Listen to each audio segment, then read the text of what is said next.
Oral questions. Questions orales. The honourable member for Calgary East. This Prime Minister is continuing the Trudeau tradition of breaking his promises and hiding from accountability.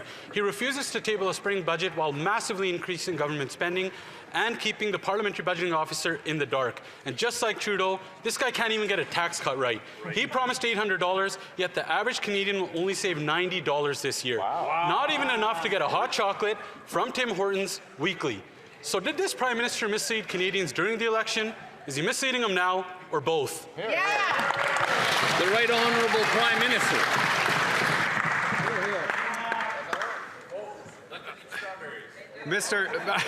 Mr. Speaker, I recognize the job of Prime Minister comes with many responsibilities. I didn't know addition and division were one of them. The parliamentary budget officer refers to the reductions for all Canadians. The vote that the members opposite supported this government on delivers a tax cut for the 22 million Canadians who pay taxes and drive this country forward. The honourable member for Calgary East. Coming from the guy that doesn't even do his own grocery shopping, he's bragging about a $90 tax cut this year when his government's policies raised the cost of groceries $800. He's broken all of his promises, spending, tax cuts, high-priced consultants, and he's all elbows down on the U.S. And while he's begging on his knees in front of Trump, Canadians have high grocery prices, unaffordable homes, and rising crime. But wait! Everyone should be grateful for a $90 tax cut this year. Why doesn't he just reverse his disastrous policies, drop a spring budget, and actually lower taxes for Canadians? Yeah. The Right Honourable Prime Minister. Mr. Speaker, once again, a tax cut is a cut for those who pay taxes. 22 million Canadians pay taxes in this country. 86% of that tax cut goes to those in the first two tax brackets. When you have a two-earner family, the maximum tax cut is $840 a year. The members opposite think it's irrelevant. It's relevant for Canadians. It's building this economy. We're glad they voted for it. They just happen to have forgotten now. Honourable member for Leeds, Grenville, Thousand Islands, Rideau Lakes.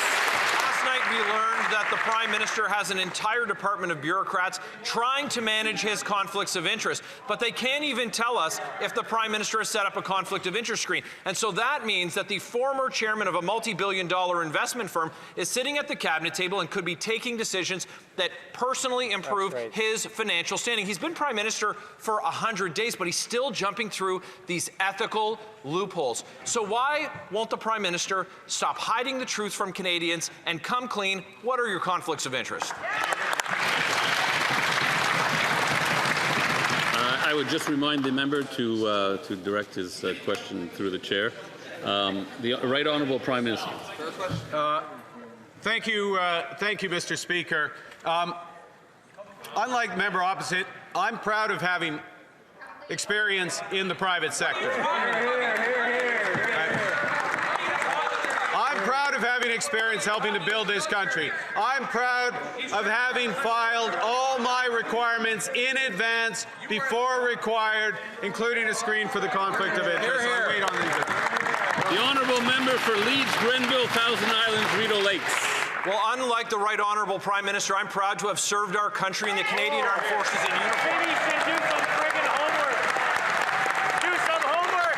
This Prime Minister seems to do whatever he thinks he can get away with. He voted for the Liberals' ban on gas-powered cars, while Brookfield is heavily invested in the EV supply chain. We know that he used offshore tax havens in the Caribbean to avoid paying Canadian taxes. His own department won't even say if he set up conflicts of interest screens. So instead of maligning people who serve the country in uniform, why doesn't he stand up and come clean about his conflicts of interest? The Right Honourable Prime Minister.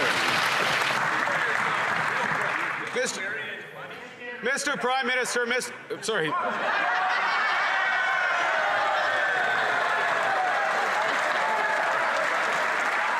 Battlefield promotion there. Mr. Speaker, I'm proud as Prime Minister to have made the biggest investment in our military in decades. I am proud to be reversing the decades of cuts of members opposite. L'honorable député de Louis Saint. The honourable member for Louis Saint Laurent at Kipmakarak. Mr. Speaker, on the campaign trail, the Prime Minister promised to lower taxes for families. An $825 tax cut was promised, but the PBO has set the record straight. It's not $825. It's over 3 times less than that, $270 per family. Can the Prime Minister tell Canadians he's sorry for misleading them? Mr. Speaker, there's a difference between the average and the maximum. The maximum, yes, it is $840 per year. And that's a reduction for 22 million Canadians. Thank you for your support for that measure. The honourable member for Louis Saint Laurent, Akimak-Ruak. Mr. Speaker, the Prime Minister is not confirming the truth. It is that Canadians will, on average, get barely $90, and for a low-income senior, it's only $50, not even $1 a week. When the Prime Minister was running Brookfield, if an executive promised him major savings and then missed the mark, if it was less than expected, does the Prime Minister say, yeah, let's keep going? Or would he tell that executive, why did you mislead me? The Right Honourable Prime Minister. Mr. Speaker, the future of Canadians and of young people and of seniors is a future where we are going to build this great country with legislation to create a single Canadian economy. The honourable member for Belleuil-Chambly. Mr. Speaker, yesterday, 2 colleagues of the Prime Minister on the question of links between tariffs and the C5 bulldozer, they gave us all kinds of crazy answers, sometimes funny, sometimes other. Now, I don't think there's any connection between the tariff war and the time required for C5 to eventually kick in. So I would like the economist and Prime Minister to explain to us what's the link between the tariff crisis and C5. The Right Honourable Prime Minister.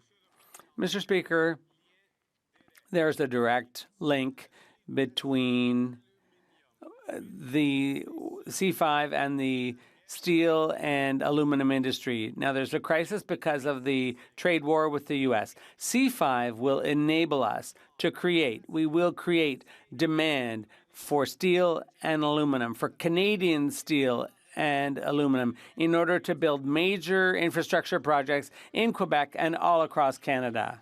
The honourable member for Belleuil-Chambly. The government considers it a real feat to have shortened the assessment period to 2 years. And this is before shovels break ground, so before a project can even be started. For example, Trans Mountain, it took 12 years. So these projects take years. The trade war was an urgency. These measures will not help the aluminum industry for 10 or 12 years. In the meantime, what's the solution? The Right Honourable Prime Minister. Mr. Speaker, that's an example. That's why we need to streamline the process. The process takes too long for major projects. And we have confidence that we will produce steel and aluminum, good jobs here in Canada, starting this summer. The honourable member for Belleuil-Chambly. When it comes to managing the trade war and the tariffs, let's remember that after making a whole bunch of compromises around the border, around defense, and there's lots of things that we still don't know the details of, the Prime Minister's strategy was supposed to, before the G7, have a deal with Donald Trump because it was urgent. What he's presenting now is bills that have a lot more to do with oil than aluminum. And is the Prime Minister admitting that his strategy was a failure? The Right Honourable Prime Minister. Mr. Speaker, now trade between Canada and the U.S. is over 90% of our exports, and they're tariff-free. That's a success. We are the only country in the world with that amount of success in our trade with the U.S. But we're not satisfied. We're not going to stop there. We have to find new markets. We have to make arrangements, fair arrangements with the Americans for steel, aluminum, and auto. Honourable member for Fort McMurray Cold Lake. Mr. Speaker, we know the Prime Minister doesn't buy his own groceries, but most families do.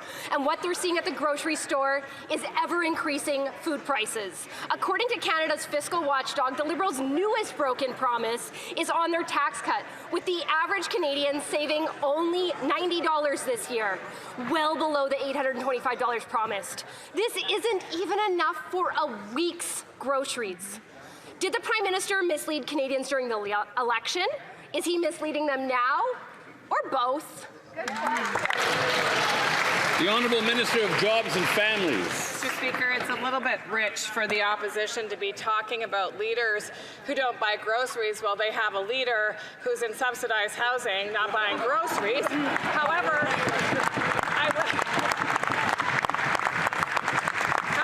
I will say, Mr. Speaker, that this government is laser focused on making sure that Canadians have what they need. As we know, actually, poverty rates have been going down since 2015, and that's because of our investment in Canadians through programs like dental care, affordable child care, and the Canada Child Benefit. Mr. Speaker, we will build the strongest economy in the G7. The Honourable Member for Fort McMurray Cold Lake. Mr. Speaker, the Prime Minister is a broken record of broken promises, and the Prime Minister said, judge me by the price at the grocery store, and that he's the man with the plan. Well, he's failing. Just since the start of this year, beef up 34%, oranges up 26%, apples up 18%, and baby formula up 9%. So this is making it harder for families trying to put nutritious food on the table. Will the Prime Minister do the right thing and table a budget that actually cuts taxes and reverse his inflationary policies? Wow. The Honourable Secretary of State for the Canada Revenue Agency. Thank you, Mr. Speaker. Mr. Speaker, this government was just elected by Canadians to deliver. We are cutting taxes for 22 million Canadians. We are permanently cutting the carbon tax. We are cutting taxes for first-time homebuyers. Mr. Speaker, our focus is on building the strongest economy in the G7. I ask the party and the members' offices to join us. Get on board. Thank you. The Honourable Member for Carlton Trail, Eagle Creek.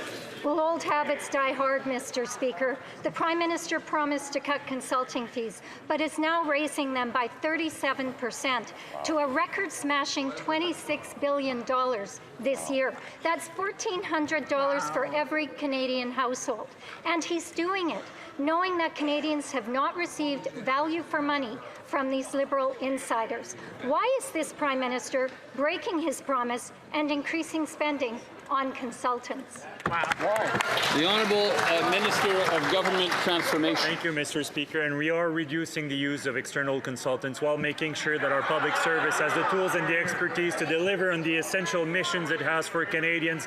And I'm very proud to have been elected on a mandate to make government more efficient so that we can invest more in defence, invest more in innovation, invest more in the supports that Canadians need. Thank you, Mr. Speaker.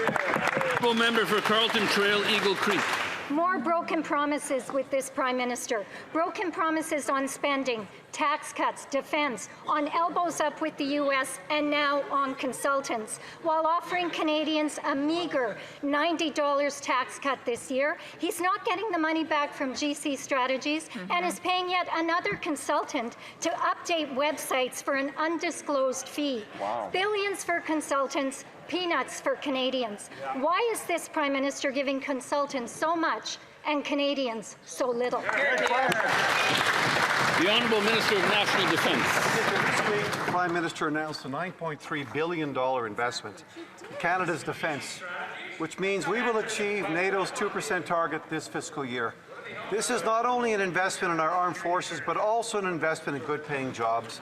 The member knows this in Canadian innovation and in economic growth. Our generational investment is strengthening Canada's role as a strong, reliable international partner in NATO, while rebuilding and rearming our terrific Canadian Armed Forces right here at home. The Honourable Member for Newmarket Aurora. Even the government's own fiscal watchdog says he's in the dark on this government's financial plans. He wouldn't even comment on whether the finances are sustainable. In the dark on how they're going to pay for nearly $500 billion. It's not enough to say, oh, we have a plan, and not know how you're going to pay for it. Perhaps they don't want their broken promises and ballooning deficits to come to light. There is no private sector discipline here, only secrecy, broken promises, and no budget. What exactly are they afraid Canadians will find in the numbers? The Honourable Secretary of State for the Canada Revenue Agency. Thank you, Mr. Speaker. Mr. Speaker, last time I checked, I think we were elected on a bold agenda to change, to cut taxes, to fight against illegal terrorists, to bring this country together and build one strong economy. But, Mr. Speaker, the rhetoric I hear across, it's the same old politics the former member Pierre Poilievre of the Conservatives peddled for 2 decades. In the ballot box, just like business, if you don't deliver after 2 decades, you lose your job. He lost his job, Mr. Speaker. We have our jobs. We are elected. We are here to build the strongest, most resilient. The Honourable Member for Côte-du-Sud, Rivière-du-Loup, Kataskamik-Témiscouata. Mr. Speaker, the Liberals promised Canadians tax cuts of $825 a year. The PBO confirmed this was yet another broken promise. The average Canadian will save just $90 this year, $7 a month. And for low-income seniors, it's even worse, just $50 a year or $4 a month. It's not even enough for a cup of coffee. Did the Prime Minister mislead Canadians during the election campaign? Is he still misleading them today, or is it both? The Honourable Minister of Government Transformation. Thank you very much, Mr. Speaker. It's fascinating to hear that question coming from a Conservative who voted against the Canada Child Benefit, who voted against dental care, who voted against thousands of daycare spots for Quebecers. Now we have this tax cut that's important for 22 million Canadians. I'm very proud of it. The Honourable Member for Côte-du-Sud, Rivière-du-Loup, Kataskamik-Témiscouata. Mr. Speaker, the Liberal Prime Minister continues to break promises on taxes, spending, consultants, our relations with the U.S., and so on and so forth. Meanwhile, Canadians are paying more and more at the grocery store. The price of beef has gone up 34%, oranges 26%, apples 18%, and even baby formula is almost 10% more. Enough with the big talk that ends in broken promises. Will the Prime Minister finally table a real budget, cut taxes, and reverse his inflationary policies? The Honourable Minister of Government Transformation. Mr. Speaker, this is the first bill we've passed. It cuts taxes for 22 million Canadians. It will have a direct impact for millions of Canadians all across the country with an $825 tax cut for families. We're very proud of this. This is exactly why we were elected, and that's precisely what we're delivering. Thank you, Mr. Speaker. The Honourable Member for Pierre Boucher, Les Patriotes Verchères. Mr. Speaker, did you know who's happy about C5 apart from the Conservatives and the oil patch? Brookfield. The former firm of the Prime Minister is benefiting. They have a company that owns a nuclear reactor. They also own natural gas processing plants. C5 is helpful there too. They also own pipelines and oil sands. C5 is there for that too. And C5 is there. The Liberals are using closure in order to please Brookfield shareholders, including the Prime Minister himself. The Honourable Minister. Mr. Speaker, I'll tell you who's proud of C5. It's aluminum workers in Quebec who elected more than 44 Quebec Liberal MPs.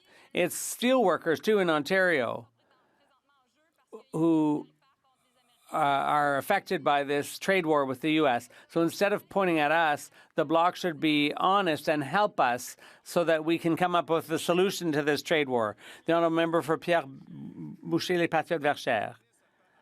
The minister says that she's protecting workers, but C5 doesn't do that.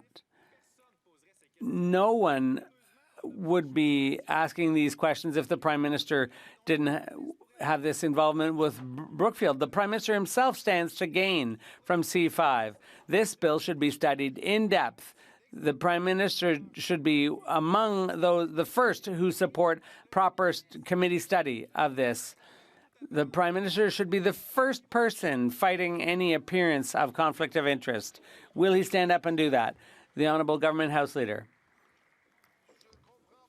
I understand why the Bloc doesn't want to build a single strong Canadian economy, but I have more of a hard time understanding why the Bloc is opposed to major projects that Quebecers have dreamt of, like hydroelectricity, like infrastructure, like uniting this country to create job opportunities. Instead of insulting, baseless insults, they should get on board and build an economy together to give Quebecers opportunities. Member for Regina Louvain. Thank you very much, Mr. Speaker. Canada's fiscal watchdog confirms another broken Liberal promise, this time on their tax cut. On the campaign trail, this Prime Minister promised Canadians an $800 income tax cut. But the Parliamentary Budget Officer just confirmed the average Canadian will save $15 a month, and low-income seniors will only save $10 a month, which won't buy a gallon of milk from the Lumsden Co-op. My question is, why did the Prime Minister mislead Canadians in the last election? The Honourable Government House Leader.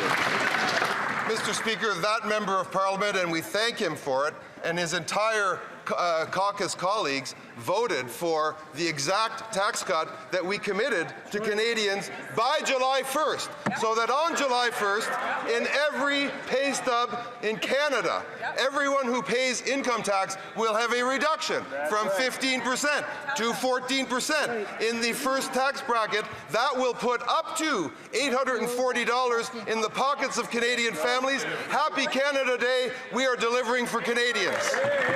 The Honourable Member for Regina Louvain. Well, sad but true, Canadians are getting used to them being misled by that Liberal in particular, Mr. Speaker. On to another Liberal failure. A damning new report from the Liberals' own housing agency has declared the death of housing affordability in our country. They said Canada needs to double housing construction to restore affordability, but the Liberals' record is dismal. Housing starts in Vancouver, down 10%. Toronto, down 58%. Guelph, down 78%. Hamilton, down 50%. London, down 72%. Simple question, when will this housing minister stop buying investment properties and stop building homes for Canadians? The Honourable Minister of Housing. Thank you, Mr. Speaker. I'll caution the member opposite. He's leaving out all of the Canadian communities that are increasing their housing starts right now. That's true. That's right. Housing starts across Canada are near record levels. That's right. That's good news to celebrate, but it's just a start for us. Mr. Speaker, Canadians elected the party that's running to double housing construction in Canada. Right. We hope you'll support us on that. Yeah, they should. A reminder to direct his comments, the minister to direct his comments through the chair. The Honourable Member for Riding Mountain. Mr. Speaker, a damning report by the government's own housing agency revealed Canada needs to double housing construction in 10 years to restore affordability. In the last 10 years, housing starts are down over 10% in Vancouver, down 50% in Hamilton, down over 58% in Toronto, and down a whopping 78% in Guelph. Wow. This government's record on building bureaucracy instead of homes has failed young Canadians. When will the Liberals admit they've killed the dream of home ownership in Canada? The Honourable Minister of Housing. Mr. Speaker, we are laser focused on doubling housing construction across Canada. And I'm encouraged to hear the members opposite newfound concerns about housing construction and affordability. Particularly given they voted against every significant housing program in the last few decades. Mr. Speaker, our hope now is that they will support us to double construction and vote for affordable housing in Canada. Excellent. The Honourable Member for Portneuf, Jacques Cartier. Thank you, Mr. Speaker. We're coming out of an election campaign where the Liberals were promising the moon to get elected, but their hypocrisy is catching up with them. They were going around with a commitment to give $800 back to Canadians. Today we're learning from the Parliamentary Budget Officer the truth. Honest citizens have been had. Instead of the $800 promised by the Liberals, are going to get $90 a year. This Prime Minister misled Canadians. Why did he do that? The Honourable Government House Leader. Mr. Speaker, well, it's getting ridiculous over there because the member knows very well, or at least he voted for a bill that is going to be lowering taxes for all Canadians, for the 22 million people who, after July 1st, are going to get a tax cut. They're going to see in their paycheck a reduction in the tax paid in the 15% to 40% bracket.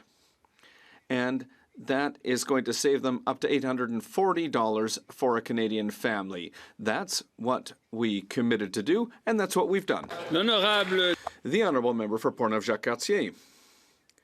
Well, I have something to say to my colleague. We, the Conservatives, like Canadians, we were had. They lied, Mr. Speaker. So I would invite, Mr. Speaker, this Liberal government. We're getting close to the line here, and I know that the Honourable Member is a good debater. He doesn't need to go over that line, so he can please continue. Mr. Speaker, please allow me to say that the Liberals did not tell the truth. Mr. Speaker, this Liberal government said one thing during the election, and now they're doing something completely different. Already, after just 2 months, the Liberals have broken their promise to cut spending, to cut taxes, their promises on consultants, on defense. They've broken their relationship with the United States. These are facts, and even the Parliamentary Budget Officer says that the Honourable Minister of Government Transformation. Thank you, Mr. Speaker. It's incredible, that question, when we know that 2 months ago, when they had their opportunity to present a plan to Canadians, when they presented their so-called costed platform, there was one number that was criticized by, well, there were 17 pictures of their leader in that so-called costed plan. That was the only real number in that plan. And our plan is going to have a positive impact in his riding, in my riding, everywhere in Quebec, everywhere in the country. Mr. Speaker, the world is becoming an increasingly dangerous and uncertain place. From rising geopolitical tension and economic instability to the impacts of climate change and conflict, yet Canadians can be confident that their government is putting their safety, security, and prosperity first by working closely with our allies and defending the values that matters to us. Can the Minister of Foreign Affairs update the House on Canada's engagement at the G7 and how we are working with partners to build a more secure and stable world? Great question. Minister of Foreign Affairs. Canada has just concluded hosting an extremely successful G7 summit in Alberta at Kananaskis.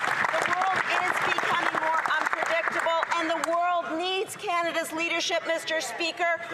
The Prime Minister and his colleagues signed joint statements on critical minerals, on energy security, on transnational crime, Mr. Speaker. The world needs more Canada. Canada's ready to lead. Vive le Canada! The Honourable Member for Cariboo Prince George.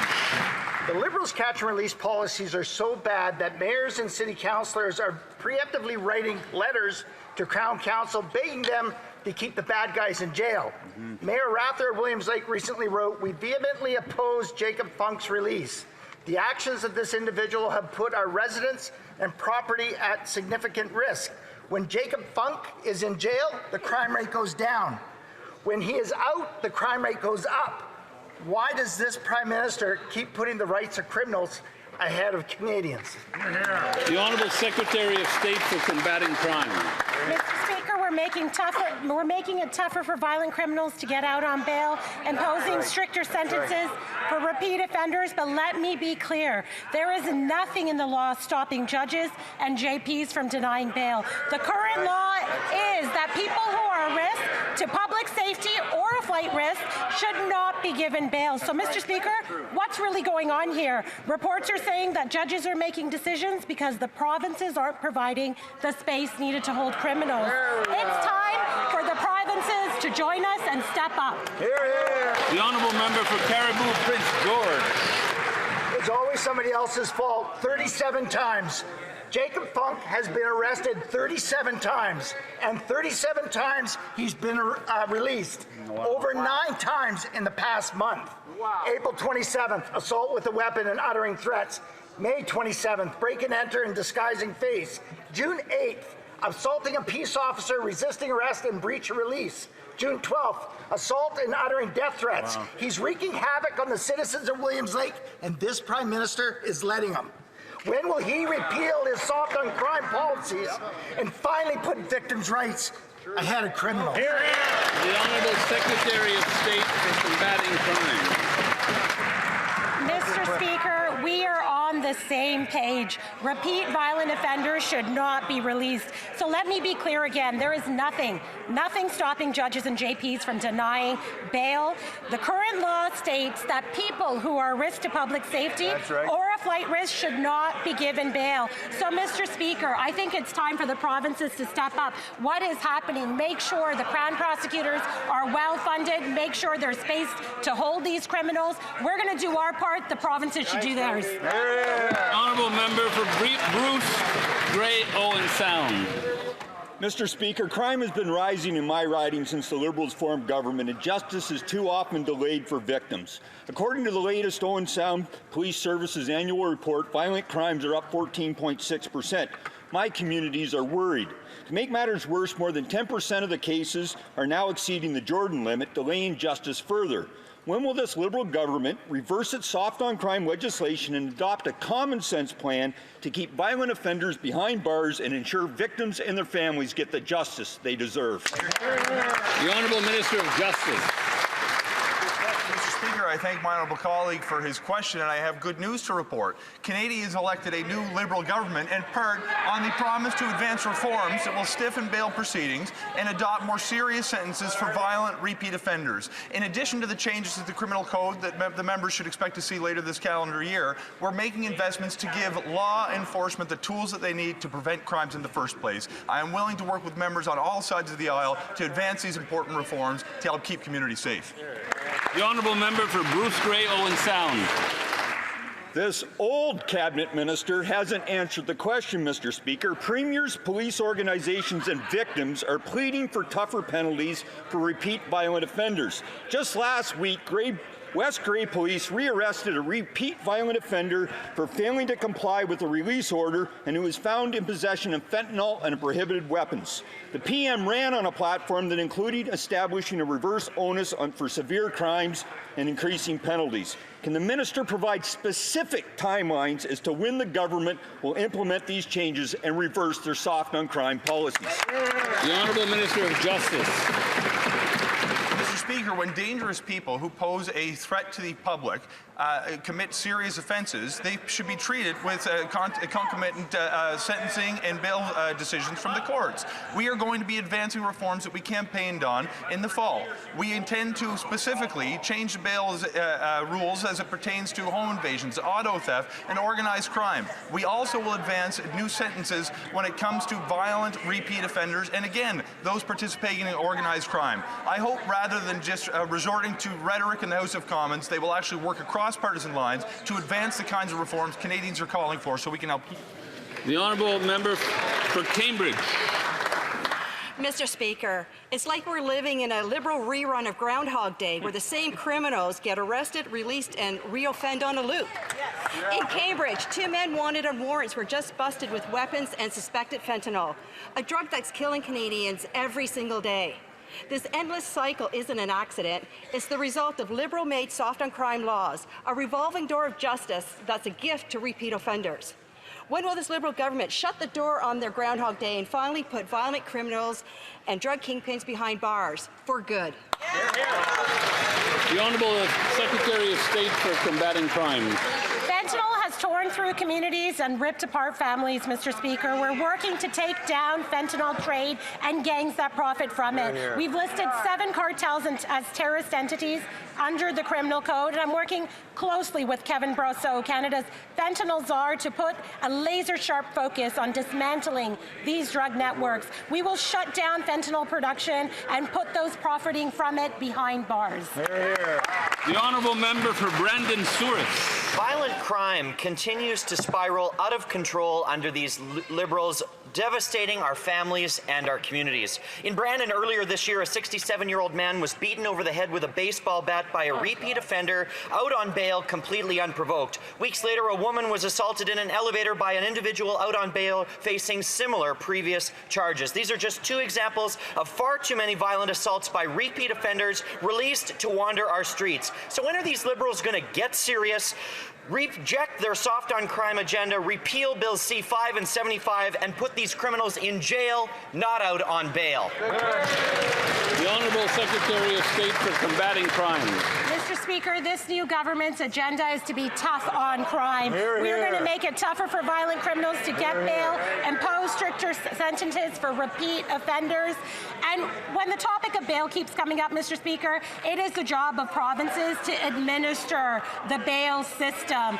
Right now, the law states that people who are a risk to public safety or a flight risk should not be given bail. So, Mr. Speaker, the provinces really need to take a look at what is happening in their courtrooms. The Honourable Member for Abbotsford South Langley. Mr. Speaker, extortion is up 357%. Earlier this week, an Abbotsford man was gunned down because of extortion. Following his death, there was another extortion-related shooting in the area. Yesterday, a BC man in the Lower Mainland was shot up, another home was shot up. Thankfully, this time, no one was injured. But every neighborhood is terrified and innocent lives are on the line. Mr. Speaker, the Liberals eliminated mandatory minimums for extortion with a firearm. How many more lives must be taken by extortion before the Liberals put a minimum sentence back on extortion? The Honourable Minister of Justice. Mr. Speaker, I'd remind my honourable colleague that extortion is illegal in Canada, and those who perpetrate it should be apprehended and punished to the full extent of the law. Specifically, Mr. Speaker, if the honourable member examines the section of the Criminal Code, he will see that there are mandatory minimums when it comes to certain offences committed with a firearm relating to extortion. Moreover, the maximum penalty is imprisonment for life. The rules reflect the seriousness with which the government takes extortion. We look forward to working with law enforcement to give them the tools they need to investigate and prevent these crimes from taking place in the first instance. The Honourable Member for Calgary Skyview. Mr. Speaker, Canada's crime rate is up. Homicides up 28%. Violent crime is up 50%. And extortion's up 357%. This week, CSIS reported foreign governments are using organized criminal networks to target Canadians. Our own intelligence agency is sounding the alarm, but these Liberals are ignoring it. They voted against Conservative Bill C-381, which was jail, not bail, to repeat offenders. Will this Prime Minister finally take public safety seriously by adopting our Conservative plan to lock up these violent criminals? The Honourable Secretary of State for Combating Crime. Thank you, Mr. Speaker. Foreign interference and transnational repression are serious threats to Canadians and our democratic institutions. Through the Countering Foreign Interference Act, we have the modern tools needed to protect against it. Hear, hear. We will train 1,000 new RCMP personnel that will help combat foreign interference and transnational repression. We'll remain vigilant to protect our security, to protect our sovereignty, and to protect our democracy, Mr. Speaker. The Honourable Member for Dufferin Caledon. I don't know what's worse, the Minister for Crime Reduction blaming the provinces for enforcing their bad bail laws, or the Justice Minister making witty statements like extortion is illegal. Anyone with a 5th grade education or higher knows that. The problem is, Mr. Speaker, extortion is up 357%, and these violent extortionists then get out on bail almost the next day. That's the problem, not that extortion is illegal. Everyone knows that. The real question is this: are they actually going to do something? The minister is saying we'll do something in the fall, so it's a summer of free crime. Canadians need changes now. Will they do it? Yes or no? The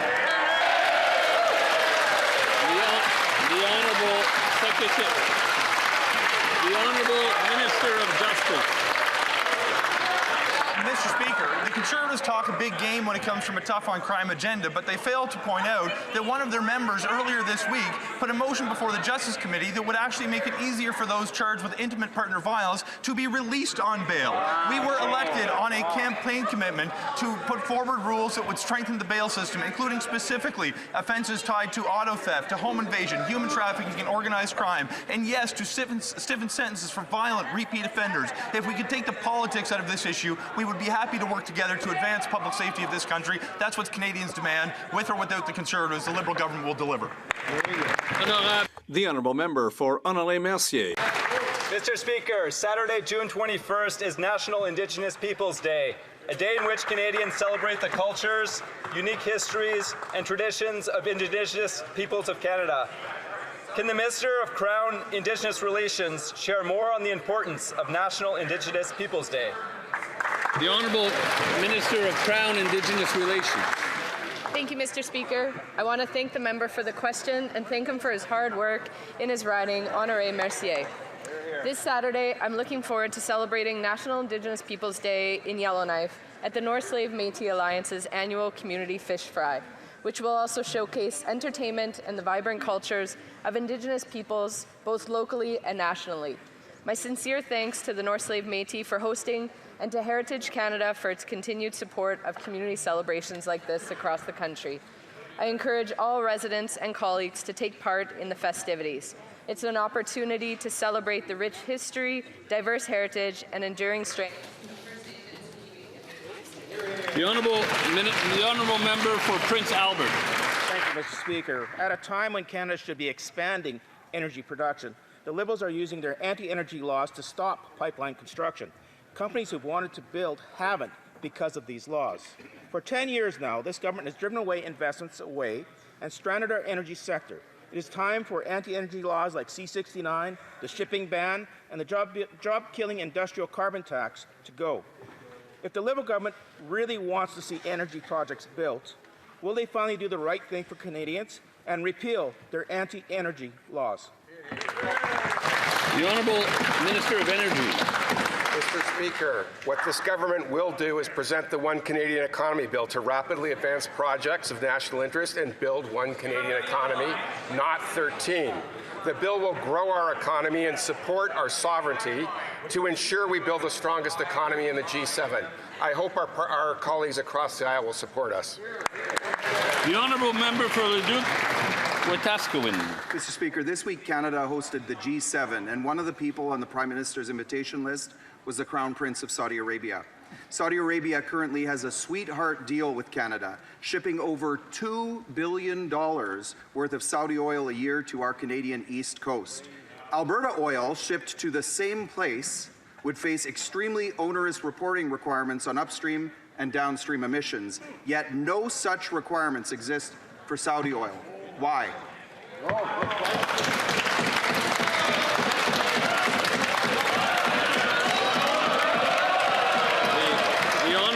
The Honourable Minister of Energy.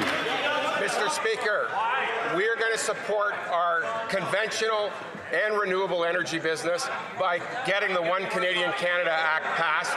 It will grow our conventional economy. It will grow our conventional energy business. It will grow our renewable business. We hope our colleagues across the aisle will get on board. The Honourable Member for Leduc-Wetaskiwin. Mr. Speaker, I'll note that the Liberal members seem incapable of using the word pipeline or oil in the House of Commons. Let me keep this simple. It is a fact that the emissions reporting requirement on Saudi oil being sold in Canada is less stringent than for Canadian oil being sold in Canada. Who in this Liberal government wants to stand now to defend this incomprehensible policy?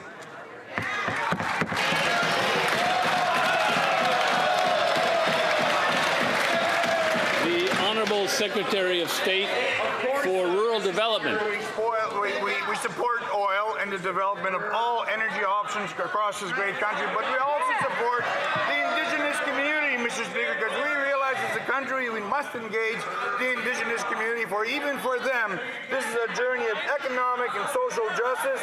The benefits of anything we do, oil or gas or development that engages the Indigenous people, will be long-lasting, Mr. Speaker. We must reach all the people of our great country, including the Indigenous community, in every corner of our country. The honourable member for South Shore St. Margaret's. Thank you, Mr. Speaker. Mr. Speaker, last year our government took action. Yes, we took action to strengthen the workers' rights by introducing legislation to ban replacement workers during strikes and lockouts. Mr. Speaker, can the Minister of Jobs and Families update this House on this important step for workers and collective bargaining? Thank you, Mr. Speaker. Thanks. The Honourable Minister of Jobs and Families. Thank you very much, Mr. Speaker, and thank you to the member for South Shore St. Margaret's for this important question. And I've got great news, Mr. Speaker. C-58 comes into force this Friday. Using replacement workers compromises the fundamental right to strike.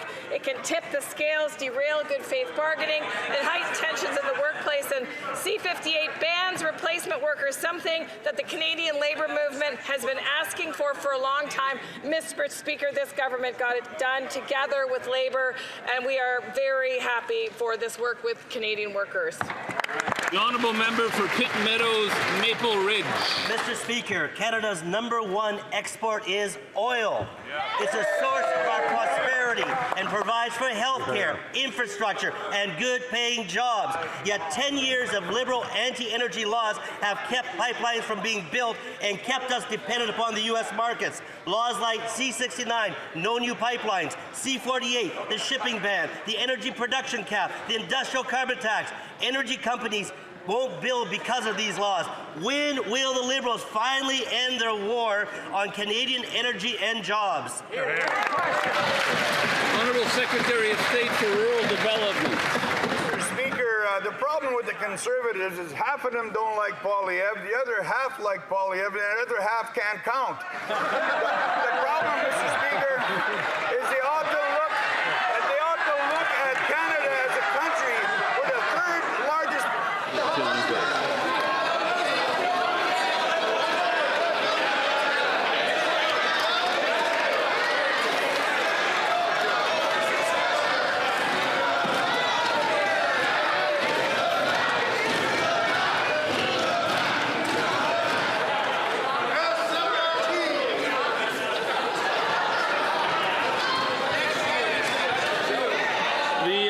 Member can rewind a little bit if he wants. Mr. Speaker, Canada is the third largest oil-producing country in the world. That is something that we should be proud of. And back from Saskatchewan, where I come from, we have a phrase, lead, follow, or get off the way. These guys can't lead. They're too arrogant to follow, so at least get off the way.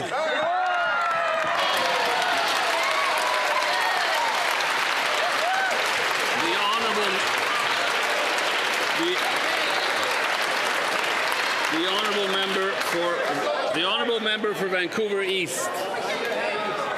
The honourable member for Vancouver East. The Liberal and Conservative coalition joined hands to fast-track Bill C-5 to bypass environmental reviews, ignore provincial jurisdictions, and trample on the constitutional rights of Indigenous peoples. Ontario chiefs are rejecting Bill C-5. UBCIC Chief Stuart Phillip called it a complete betrayal of Canada's commitments under the UN Declaration for the Rights of Indigenous Peoples. The Assembly unanimously condemned this bill and are calling for its immediate withdrawal. Chiefs across the country are saying nothing is off the table if the bill is passed. Will the minister do the right thing and withdraw Bill C-5? Hear, hear. The Honourable Minister of Crown Indigenous Relations. The Thank you, Mr. Speaker. We'll be looking for projects that have Indigenous support and, even better, Indigenous equity in the project. This legislation is about supporting projects that are not only shovel-ready but shovel-worthy. Projects that respect Indigenous knowledge and uphold Aboriginal and treaty rights. This legislation mandates that there must be meaningful consultation and accommodation with Indigenous rights holders during both the process of determining which projects are in the national interest and the development of rigorous conditions for each project. Thank you, Mr. Speaker. For Winnipeg Centre. Mr. Speaker, Indigenous rights holders and civil society groups have been clear. Bill C-5 violates constitutional rights, escalates the climate crisis, and endangers workers' health and safety. But the Liberals and Conservatives are teaming up to pass this bill without proper consultations. The AFN, the ITK, and NAN have indicated that it is an ungracious invitation to the Supreme Court. This will stall our economy and the creation of good jobs. Will the Liberal government uphold its constitutional obligations and keep this bill out of the courts? The Honourable Minister of Crown Indigenous Relations. Thank you, Mr. Speaker. These rights are affirmed by the Constitution, and the duty to consult and accommodate has been set out in a series of Supreme Court of Canada decisions. That's right. The One Economy Act, specifically in both the preamble and throughout the body of the legislation, requires the government to consult with Indigenous rights holders. Section 5.7, 7.2, 8.3. Again, we will be consulting with Indigenous right holders. Thank you, Mr. Speaker.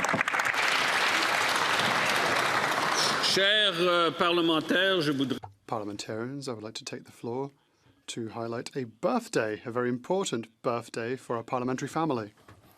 On the 23rd of June, it will be the 10 years since the official creation of the Parliamentary Protective Services. Existence. The Parliamentary Protective Service has anticipated and adapted to emerging and growing threats, while always remaining true to its values of respect, professionalism, integrity, accountability, and leadership. The PPS values are the ones that keep us safe, and for that we are most grateful. For the last 10 years, day after day, these women and men in uniform have been keeping parliamentarians and Parliament safe, and by extension, keeping Canada's democracy strong.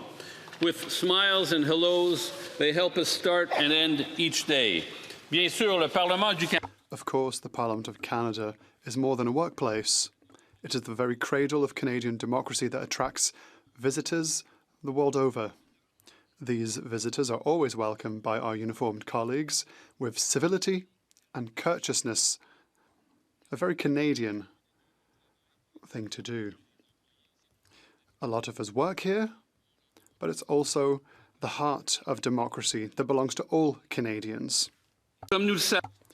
As we all know, protecting democracy isn't easy.